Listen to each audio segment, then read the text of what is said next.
dibuka ini, tidak bisa tidak. Untuk apa kita ketemu di jalan? Munafik semua.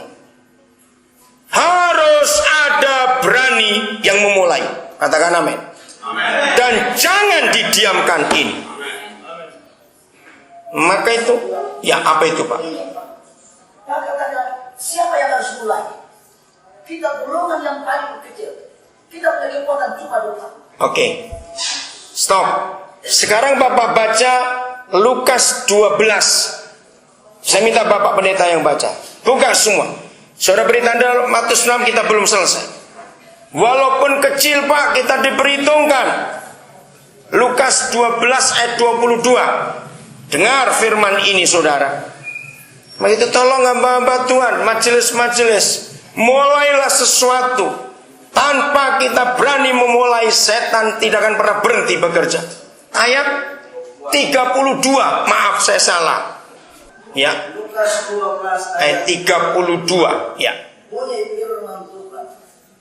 Janganlah takut, hai kawan kecil. Amin. Karena kamu telah berkenan dan memberikan kamu kerajaan itu. Pak, yang kecil diprioritaskan oleh surga. Pegang firman itu. Saudara dengar, bukan uang yang diberikan, bukan emas berlian yang diberikan. Hai kawanan kecil, engkau jangan takut, sebab Bapamu berkenan. Itu kata luar biasa, berkenan itu. Memberikan apanya? Kerajaannya. Berarti yang kecil punya otoritas. Kerajaan itu diberi kepada saudara. Jangan pernah takut, tapi kita tidak boleh sombong. Ingat itu. Gunakan otoritas itu dengan benar. Saudara, ini yang jadi masalah besar. Tolong, kalau ada orang-orang dari gereja tua di sini, tolong buatlah sesuatu mulai hari ini. Kalau tidak, setan akan terus bekerja di pulau-pulau ini. Jangan kita jadi munafik dan penipu. Mari kita baca sama-sama Matius 6 ayat 14 dan 15. 1, 2, 3. Karena jikalau kamu mengampuni kesalahan orang, Bapamu yang di surga akan mengampuni kamu juga. Tetapi jikalau kamu tidak mengampuni orang, Bapamu juga tidak akan mengampuni kesalahan. Maaf, untuk mengerti dua ayat ini, saudara tidak perlu sekolah teologi dulu. Katakan amin. Orang bodoh pun ngerti, orang buta huruf pun ngerti kalau dibacakan, kecuali orang tuli yang gak bisa dengar. Apa yang terjadi dengan kita? Sekarang saya tidak bicara yang tua maupun yang muda. Apa yang terjadi dengan kita kalau kita tidak mengampuni orang yang bersalah kepada kita? Yesus berfirman, berarti orang Kristen, entah yang tua, gereja tua ataupun gereja muda, kalau tidak mengampuni saudaranya, berarti status orang itu tetap status orang berdosa. Betul tidak? Karena Yesus berfirman, kalau kamu tidak mengampuni saudaramu, maka Bapamu pun gak akan mengampuni kamu. Kalau Bapa tidak mengampuni kita, berarti status kita orang apa? Orang berdosa. Orang berdosa ke neraka atau ke surga? Nah, mengerikan nanti kalau apa dari penghakiman terakhir, banyak orang Kristen Maluku masuk neraka. Entah pendeta, entah majelis, entah ketua sinode, atau siapa saja. Karena benci, tidak mau mengampuni saudara. Kalau ada orang Maluku yang keras kepala, tegar tengkuk, karena bencinya luar biasa kepada gereja yang lain, sampai pernah berkata, saya pernah dengar Pak Pendeta, saya gak sebut di kampung mana, lebih baik saya masuk neraka daripada saya bersatu. Wih, saya kaget sekali. Nantang Tuhan orang itu. Ampuni. Kita tidak bisa menunggu siapa yang mulai dulu, entah yang tua atau yang muda. Tetapi yang jelas adalah siapa yang mau mulai dulu, bekerjalah. Amin. Mulai berdamai. Ibrani 12 ayat yang ke-14. Biar kita takut akan firman ini. Maka itu tolong gereja tua, jangan sombong karena usia saudara. Tuhan tidak pernah melihat umur orang, Dia melihat hati orang. Katakan amin. Saya ulangi lagi pernyataan ini. Tuhan tidak pernah melihat umur orang, Dia lihat hati orang. Yang tua pun gak mau bertobat, mati juga ke neraka. Biar itu. Yang muda tersinggung sakit hati gak bertobat, masuk neraka juga. Lihat itu.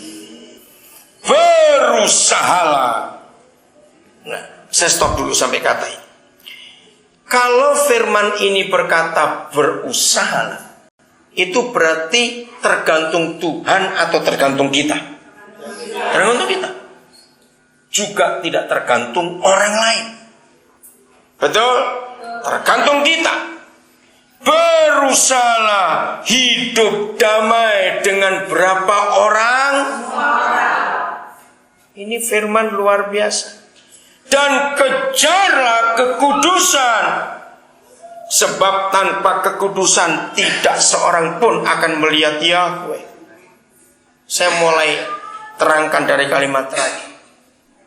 Kalau orang tidak bisa melihat Tuhan dan Bapa di surga, orang itu bisa masuk surga tidak? Kenapa? Yang melihat Tuhan saya tidak bisa, bagaimana mau masuk?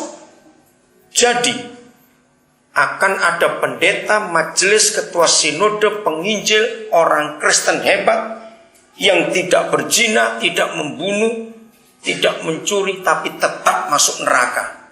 Kalau dia tidak apa? Berdamai dengan semua orang. Jangan main-main. Ini hukum tertinggi, sudah. Katakan amin. Tidak ada hukum lebih tinggi daripada hukum Kristus Yesus Tuhan kita. Saya ulangi lagi. Dan tidak ada darah yang lebih tinggi daripada darah Yesus Tuhan kita. Bersyukur pela kandong hancur. Bersyukur. Supaya manusia tidak menghargai darah manusia. Ini waktunya kita menghargai darah Yesus Kristus Tuhan kita. Jadi jangan tunggu orang lain. Mulai dari pihak kita dulu. Berusahalah hidup damai. Berhenti untuk mengatakan kejelekan saudara kita yang lain. Stop. Di warung, di jalan, di auto, di speedboat, di mana saja, di pasar. Jangan ngomong antara gereja tua, gereja muda lagi. Ayo kita berdamai. Para hamba Tuhan mintalah hikmat dari Bapa di surga. Pasti bisa. Bagian terakhir. Dalam kitab Yesaya ada satu nubuat perdamaian yang sangat indah. Mari kita lihat Yesaya pasal 11 bagian terakhir. Selalu ingat, kita ini berasal dari Bapa yang satu, Tuhan yang satu, Roh yang satu. Amin. Bukan lain. Maka itu jangan biarkan setan menang atas hidup kita. Apa judulnya di Yesaya 11? Nah, siapa Raja Damai itu? Yesus yang akan datang. Kapan dia akan datang dan bagaimana dia akan datang? Mulai ayat yang kelima. Rindukan ini terjadi di tanah Maluku, saudara. Ia tidak akan menyimpang dari kebenaran dan kesetiaan. Seperti ikat pinggang tetap terikat pada pinggang. Garis bawahi gereja Tuhan, kebenaran dan kesetiaan harus melekat pada hidup kita. Saya ulangi, kebenaran dan kesetiaan harus melekat pada hidup kita. Seperti ikat pinggang. Apa yang terjadi kalau kebenaran dan kesetiaan ada di hidup kita? Ayat 6. Serigala akan tinggal bersama domba. Macan tutul akan berbaring di samping kambing. Saya tanya, mungkinkah ini terjadi? Tidak mungkin secara logika.